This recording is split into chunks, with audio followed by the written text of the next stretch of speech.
தலைநகர் டெல்லியில 27 ஆண்டுகளுக்கு பிறகு பாரதிய ஜனதா கட்சி அறுதி பெரும்பான்மையோடு ஆட்சி அமைக்கும் நல்லதொரு சூழ்நிலை இருக்கிறது. ஏனென்றால் கடந்த 12 ஆண்டுகளாக 2013 ஆம் ஆத்மி கட்சியினுடைய ஊழல், நீங்கள் வீட்டை விட்டு கால் வெளியில் வச்சா குப்பையில் தான் வைக்கணும் காலை, அந்த மாதிரி நகர் முழுவதும் அசுத்தமாக பராமரிக்கப்படாமல் இருக்கின்ற ஒரு மோசமான ஆட்சியை மக்கள் பார்த்திருக்கின்ற காரணத்தால் இந்த முறை பாரதிய ஜனதா கட்சிக்கு மாண்புமிகு பிரதமர் மோடி அவர்கள் அரசாங்கத்தின் சாதனைகளுக்கு நல்ல பலன் அளிக்கும் என்கின்ற சூழ்நிலையானது இருக்கிறது. தமிழகத்தில்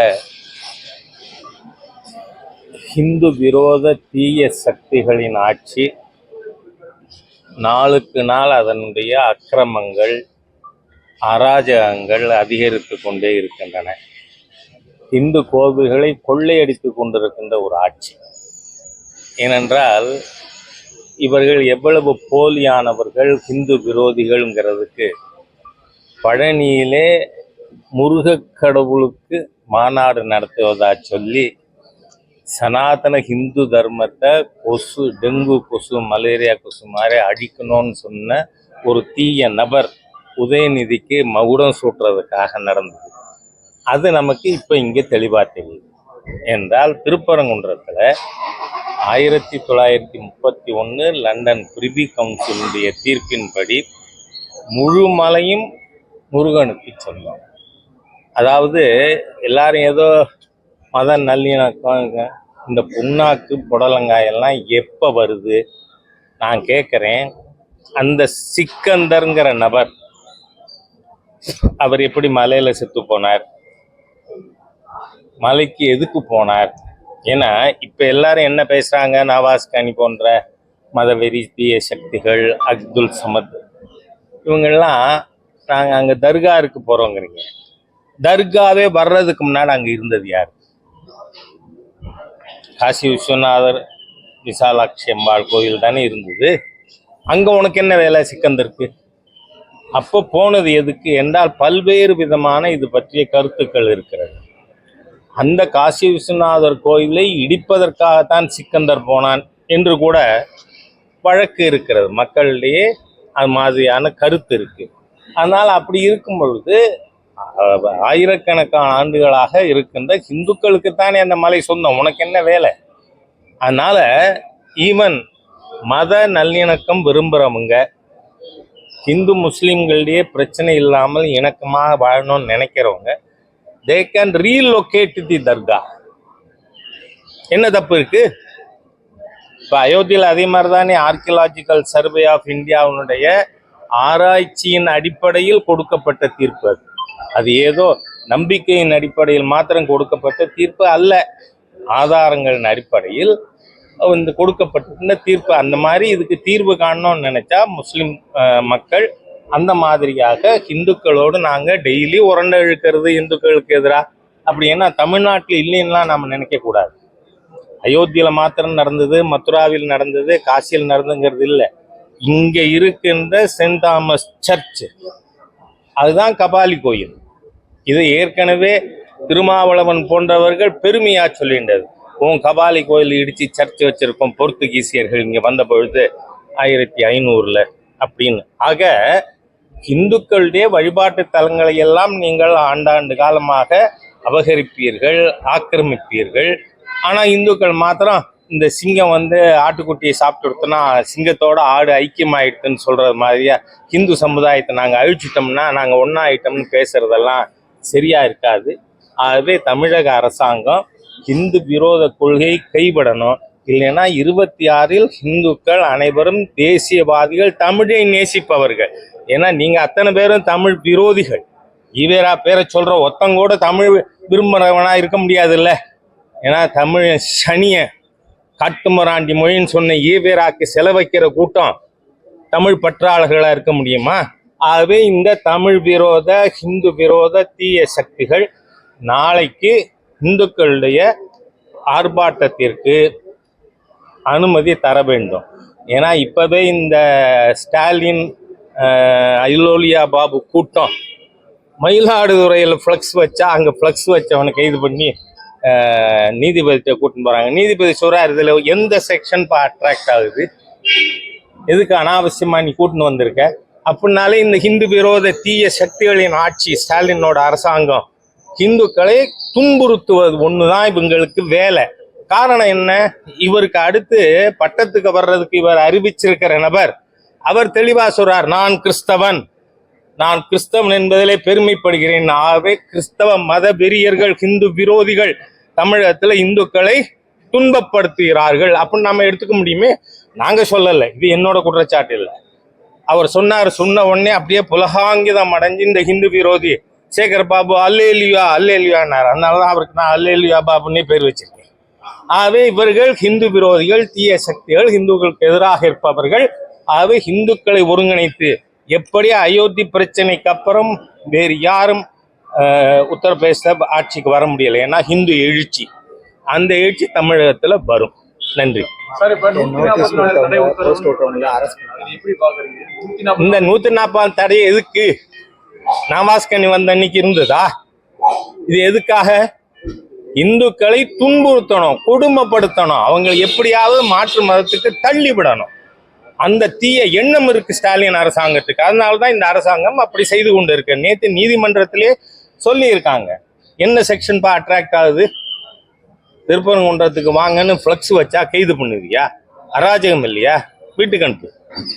ஆகவே இந்த அரசாங்கம் நீதித்துறையும் கூட தீர்ப்பிலே சொல்லி இருக்கு, இவர்கள் போக்கிரிகள், ஹிந்து விரோதிகள், இந்துக்களை கொடுமைப்படுத்துகின்ற அரசாங்கம் இந்த ஸ்டாலினோட தீய அரசு. இந்து முன்னணி தலைமை என்ன சொல்லுதோ அது நடக்கும். அதை ஆர்கனைஸ் பண்றது இந்து முன்னணி.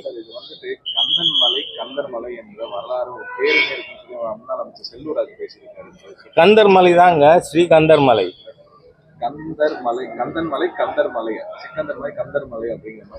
பாருங்களேன், கந்தன் கோவில் தானே அங்க இருக்கு. அப்புறம் என்ன, அதுல என்ன இருக்கு? இரண்டு பேர்களுமே இருக்கு அந்த மலைக்கு அப்படிங்கிற மாதிரி. இங்க பாருங்க, என்னோட ஒரே கேள்வி, நீங்க கொஞ்சம் பாரபட்சம் இல்லாமல் ஊடகவாதிகள் அறிவாலயத்துக்கு நாம அடிமை சாசனம் எழுதி கொடுத்தா அது மாறவே படாதுன்னா யாரும் நினைக்க கூடாது. நான் என்னோட ஒரே கேள்வி, அந்த சிக்கந்தர் என்கின்ற நபர், என்னோட கேள்வி, அந்த மலையில் யாரும் டுவெல்லிங்ஸ் இல்லை, குடியிருப்பு இல்லை. அப்போ அங்க போறவங்க எதுக்கு போறாங்க?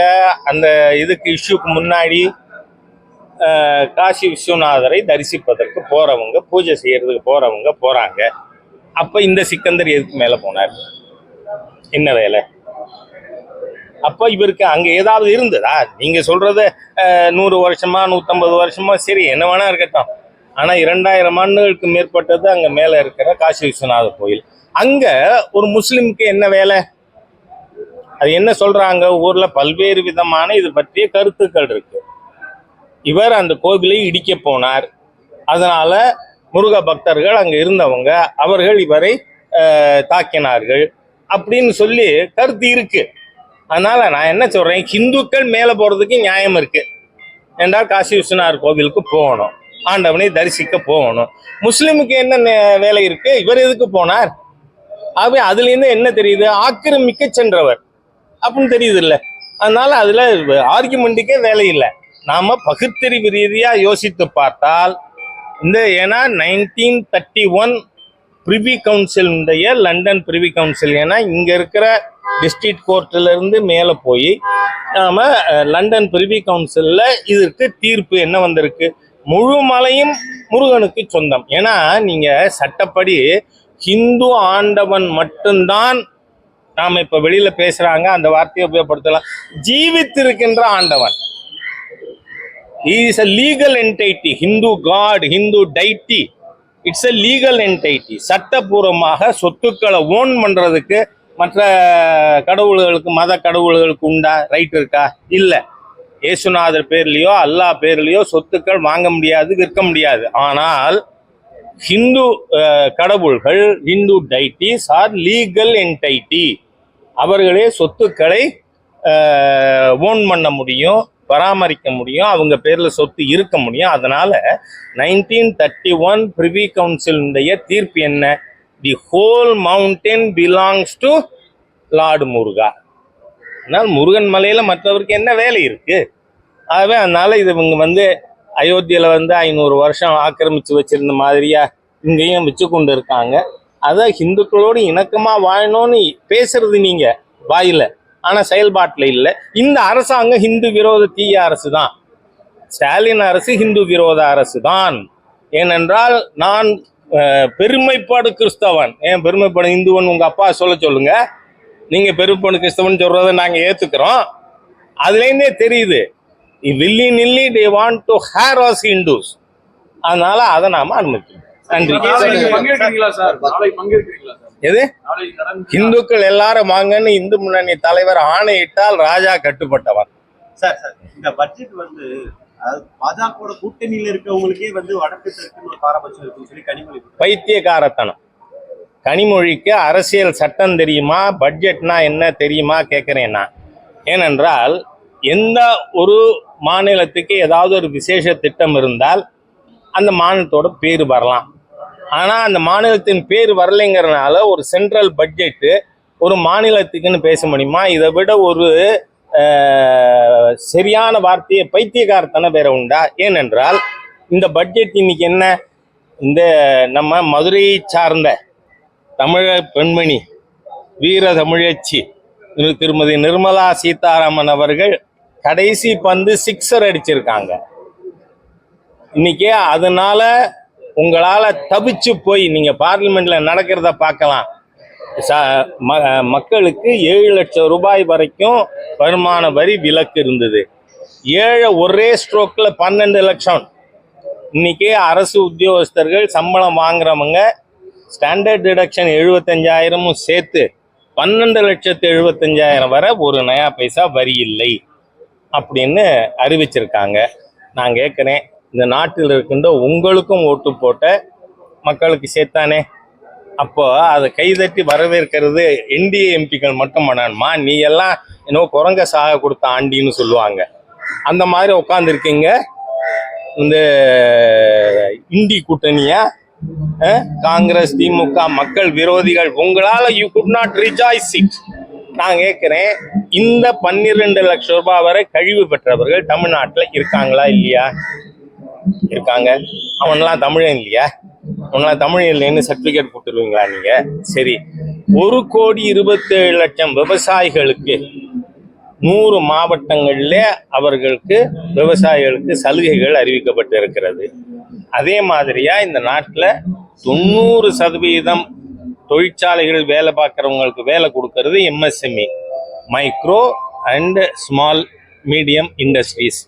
இந்த MSME இண்டஸ்ட்ரீஸ்க்கு சலுகை கொடுத்துருக்கே, அந்த MSME இண்டஸ்ட்ரி இருக்கிறது தமிழ்நாட்டில் இருக்கா இல்லையா? அதே மாதிரியா 37 விதமான விசேஷ நோய்களுக்கான மருந்துகளுக்கு வரி விலக்கு கொடுக்கப்பட்டு இருக்கிறது. அந்த மருந்து வாங்கி சாப்பிட்றவங்க தமிழன் இல்லையா? அவங்க தமிழ்நாட்டில் இல்லையா? என்ன பைத்தியக்காரத்தனம்!